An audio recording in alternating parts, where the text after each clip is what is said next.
It's funny when I get nervous, I start playing with my hair. Hey guys, this is At First Glance. I am Samantha. This is my new YouTube channel where I'm talking about all of my furniture creations. This YouTube channel, used to be, it still is, a podcast on Spotify and Google.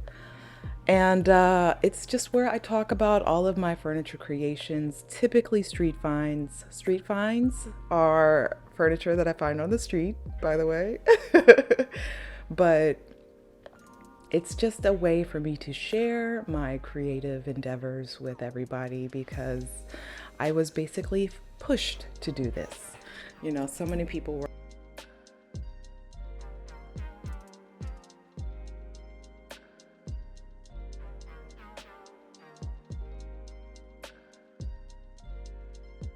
a lot about myself along the process, as well as about all this different types of wood, all these different types of furniture. So it's a win-win regardless. But hey, welcome. I um I started this podcast last year around my birthday. I don't know why. Something about birthdays makes you want to start something new. And I've just gotten better and better every month, every week. And I can't explain how much or how proud I am of myself that I've stuck in with it. So if you're here for the first time, welcome. If you're returning from the podcast, hey y'all. This is just to give you a visual aspect of the podcast because you still got the voice. And you get to see my expressions. I am very expressive. My facial expressions just kind of tell you everything. So you'll be able to read me this way, which is a little bit vulnerable, but that's why we're here. We're here to grow. We're here to be vulnerable, and we're here to learn. But let me go ahead and get into the episode, which, every episode is the same. I have to keep it the same for my own sanity, for, flow, for ease of listening. But every episode, I start off with how I acquire each piece. Then I follow with the design, my initial design, because it's gonna always change throughout the whole process of refinishing the furniture. Then I go into the methods and finally end with some lessons because life ain't life without lessons. And a lot of these pieces are life lessons. So get ready. All right, I am gonna actually rewind a little bit, a couple months, to the month of May. I was gifted a lot of furniture at the beginning of this year that I didn't really know what to do with because it was really, really quirky. But in, I think, April, I was gifted this chest, which had really, really cool feet. And then I was also gifted this octagon side table, which I'll put a picture somewhere on the screen for you. And they're old, they're dated, they're quirky. And I wasn't inspired. I wasn't inspired to do anything with them because I don't know how to make an octagon look modern, or today. An octagon's pretty much going to stay an octagon, so you kind of just got to roll with it. But I wasn't inspired. So I finally got around to doing something with both of the pieces in June. And yeah, so I'm going to share with you, I call them my street finds and my transformed street finds, I guess you could call it now. So first up, I actually acquired this set of nesting tables, which I'll show a picture of it for you. And they were rough. They were rough, like really rough. They had a lot of dog food or dog feces or pet feces on it. Street finds, by the way, are always going to be pretty disgusting. I have come to realize that I cannot control bugs, insects, water damage. I can't control these things. All I can do is work with what I can work with. So these nesting tables, they were missing a lot of pieces. It was a set of three, but I've acquired them as street finds. And the octagon side table was gifted to me from my partner Herb. He gave it to me along with a chest with the really cool feet. But, it's an octagon side table. What are you going to do with that? What are you going to do with that? So how I've acquired them, the first one, the nesting tables were street finds, and the octagon side table was a gift. As far as the design, I have come to a place where I need to start keeping it simple with a lot of these pieces. I get into this mindset that I really want to transform something, but sometimes things don't need a major transformation to make a major impact, you know? And I've just realized that sometimes just slap some paint on something and that gives it the biggest impact that it really needs.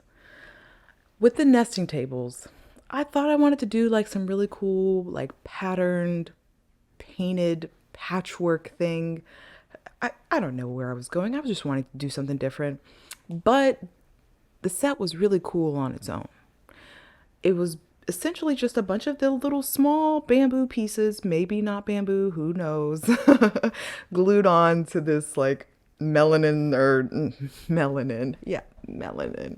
this like this structure. I can't even describe it because it was just so odd. But I loved the bamboo look, the variations in the different types of browns and yellows. It just gave it so much depth and just made your eye just like kind of want to look all over it. I like using touch as a way to make my pieces pop. I want people to touch it. I want people to want to touch it and want to know what it is and want to know how I did it, because that's what sparks the conversation. How did you do this? So these nesting tables, yep, they're just going to be fine on their own. Essentially, I'm just going to sacrifice this larger table and just clean her up, shine her up, and that's the design. As far as the octagon side table, I initially wanted some big elaborate plan where I was like cutting the wood in half and like adding hairpin legs. I sometimes like to model my pieces in a 3D software like CAD or like AutoCAD or SketchUp, and I'll show a picture of what I imagined, which would have required a lot of work and a lot of tools that I didn't have to do all that work. I don't have all the tools, all the materials, all the bits and bobs to make every dream come true as far as how these pieces will be refinished. A lot of it is being resourceful, using what I already have on hand, and being creative in the design, creative in the methods to create something cool and quirky, Well, the octagon side table, needless to say, I didn't chop it up into a bunch of different pieces to create these side tables that I was imagining. Sometimes you just have to let things be what they are and just change aesthetically how they look. So sometimes it's really just about keeping the design as simple as possible. And for the octagon side table, it was going to stay an octagon side table, but of course I have to add a little element to it. And I saw a bunch of blogs and inspiration photos showing a pet bed underneath. I have two cats that sleep on every piece that I make. And I just knew that they would, I thought they would like it. I was wrong. But the initial design was catered to the pets because, Americans love their pets. So why not give them a space where the pets can lay that's cute and still a part of the, the space in the living room. And not just, I hate having that big, stark pet bed just like in the middle of the room. Granted, yeah, they need their own space too, but it's visually an eyesore. So combining this table into a pet bed just made it a little bit more cuter and conserved some space.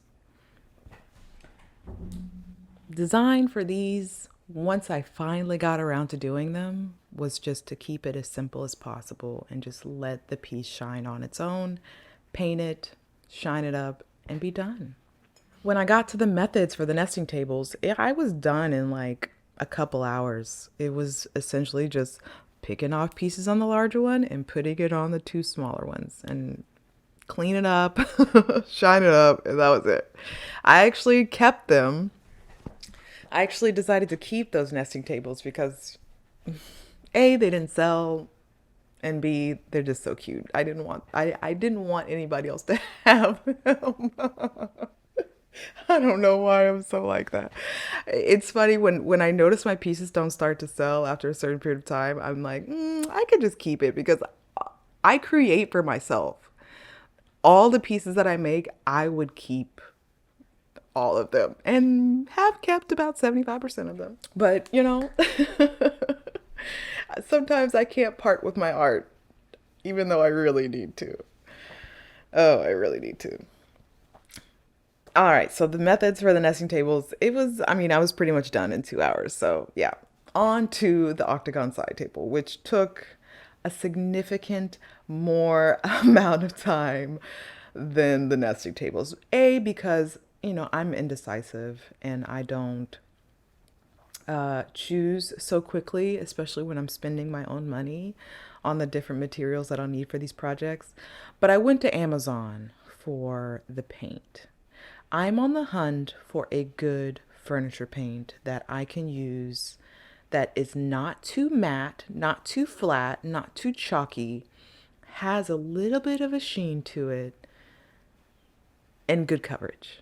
And doesn't smell bad. Low VOC.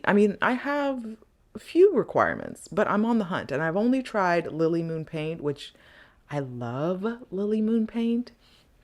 I just find that their selection is a little limited as far as the colors that I want to choose. So I went to Amazon. I knew it was going to be 2-day turnaround time. A lot of the time, it's about how quickly I can get it because the city where I live, I can't easily just go and get these furniture paints, from a hardware store. I have to order them. So the Lily Moon paint, I just had to put that on the back burner because it was just going to take too long. And went with, I believe it's Country Chic. Chic Country. I'll put the picture of what it is on the screen. And I wanted to go dark, so I went with a navy blue. It's called Peacoat. I'm a little indifferent about priming before applying a furniture paint. Mainly because it just, I see so often people on YouTube paint furniture without priming. And I don't know, I just have this thing about prepping the furniture really well before I paint in the event that somebody else wants to, strip the paint off. I don't want it to be too difficult for them. So painting over a non-prime surface is like, what? Why would you do that? No, don't do that. But so I didn't, I primed it. I primed it in a white primer. That didn't turn out to be such a good idea, but it is what it is. Well, I had to paint about 3 or 4 coats on the piece, and I did want to keep some of the wood exposed. So the way this octagon side table was constructed is all of it was all wood, first of all, or like the wood panels.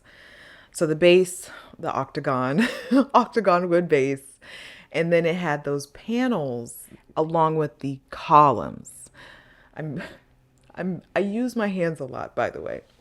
So the columns, it had this wood grain, really, really pretty, golden. I didn't want to paint the whole thing because, I love exposing wood grain. I love exposing the wood to show people, hey, this is a really solid piece of furniture because it's made of solid wood. And painting is cute. No, not knocking painting. It's just sometimes I want to keep some of the wood exposed. So I was going to paint all those panels and just keep the wood exposed on the columns. Well, I got the paint in, 2 days as expected. And after priming it, applied the first coat. The first coat is always like, oh, how is this going to look? I don't know. You don't really know how the paint's going to look until the second or third coat. I'm just saying. And I like to have adequate drying time in between my painting because I don't know. I'm just really picky about painting. So I usually allow about 24 hours in between painting coats, especially using this brand new paint that I've never used before. I was like, oh gosh, I hope this is going to look okay. I mean, again, it's octagon side table. What can you do? After applying the first coat, second coat the next day, I'm like, okay, okay, I'm into it. I'm into it. So the next day, applying the third coat and then also the fourth coat. Also having to buy another can of paint from Amazon. That's the thing about painting, man. I waste a lot of paint, I think. And I just fly through these containers of paint. I don't know. And I was even looking at the piece afterwards and I'm like, oh my gosh, I have so many missed spots. Like I wasted so much, but didn't even get all the coverage that I needed. So the coverage on this paint, it's kind of like Lily Moon paint, chalk style paint. Once it fully dried, it was really, really, really, really matte, like chalk matte. Like once you scratch on it, the white, whatever. I don't like, I don't like that matte look. I like a satin, sometimes semi-gloss, not really gloss. So satin and semi-gloss is kind of where I'm at. I don't care for distressing or waxing. I usually like a nice, clean, solid color without any variations, really. I don't know why. I don't know why. That's just my style. So the paint is it was a little too matte, a little too flat for me, which I then had to top with a wax. And I used a clear wax from the same company, Country Chic Country. I can't remember. And I mean, the wax added something.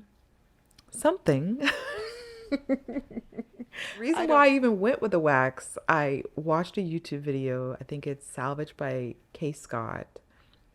And she said it's really, really, really, really difficult to put a top coat on top of a dark color and have an even, smooth coverage. So I got a little scared. I'm not going to lie. I don't know why I was influenced in that way, but she's been doing it for years, so she's got to know what she's talking about. Well, decided to go ahead and wax, and I mean, it's okay. Both of these transformations were simple, and the after is simple as well. So it's not like it had a huge effect on, how it was going to turn out. In my opinion, I think maybe other people like it, but they're just okay. They're just okay. So these refines or this refine and this, gift, once I finally came around to figuring out how I wanted to design it and finish it, the process went by really quickly and a lot quicker than most of my refinishes. So for the people that are watching on YouTube, I will now show you a few photos of how everything turned out afterwards. I love the nesting tables. I think they're cute. Some of the pieces are still falling off, but I'm just gluing them on as we go. So good thing I didn't sell it because they would just have pieces all over the place. And then the octagon side table slash pet bed. I love the transformation. I love the navy blue. It's, a change. It's different. It's not like anything you really see out there, but it's better than what it was, I think. So, and finally, me and you, we end every episode with lessons that I've learned throughout the process of refinishing these pieces And I just reflect on them for future projects and for life, because a lot of times they are applicable to my life. The first lesson I need reminding of sometimes is sometimes keep it simple. A lot of times these furniture pieces don't require a whole lot of thought. They don't require a huge transformation. Sometimes they just require a coat of paint, a little shining up, remove a couple pieces here and there. And I think I don't see that sometimes. Sometimes I just see it and I'm like, oh, I want to cut this. I want to chop that. I want to. And it's like, you don't need to do that all the time. And, of course, that could be applicable for everyday life. I have minimized so many things in my life to where I live a much simpler life and find so much joy in the simple things. Like I found a new pair of overalls from Goodwill, which unfortunately ripped at the crotch. Go figure. But I love that set of overalls to work in, especially woodworking, because it's so lightweight. I live in a very hot climate, but simplicity. That's what life's about. Not the big elaborate transformations all the time. Those come every now and then, but they don't have to be every single time, Another lesson, and a lot of times these lessons aren't going to be as profound as you may want them to be. They're quite simple. But the next lesson is also a knowing when to pivot and knowing how to change the design. And I think I talk about this on all of the episodes because a lot of times the design does have to change. You hit a wall and you're like, oh, I don't know what to do next. Sometimes, yeah, I give up and I'm like, okay, on to the next one. But other times I stick in there, like doing this podcast right now. If y'all only knew the technical problems I've been having, and one little adapter piece is my solution to where I don't have any problems. Oh my gosh. So it's just about knowing when to step back, take a moment, go for a walk, do some yoga, sit outside, whatever, and just regroup, pivot, and move forward. And I'm getting a lot better at doing that at each project. And I think it's just happening quicker. So I feel like it's more of me trusting myself and trusting my ideas to know that they're going to lead me down the right path. Knowing how to pivot, it's only going to lead you down the right path. Well, maybe not always, but most times. And the final lesson is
these lessons, like I said, can be used for your everyday life, not just on wood and furniture, but on your personal circumstance, with yourself, with your family, with your friends, your job, coworkers.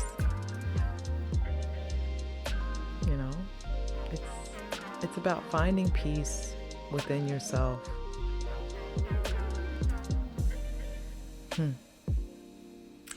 Anyways, I hope y'all enjoyed this episode. I really kind of liked it myself. I might start bulk recording because it might be a little bit easier for me to do that. I wish y'all could see your setup right now, by the way. It's actually quite funny. But I thank y'all so much for watching. Thank you for listening on Spotify, and I will see y'all on the next At First Glanced episode. We're gonna push forward a little bit into the current moment. Like, these are older projects that I've done that I haven't been recording because I've been so busy starting a business with my partner. Your girl is busy. All while still trying to create some extravagant, beautiful furniture pieces for people to love and buy.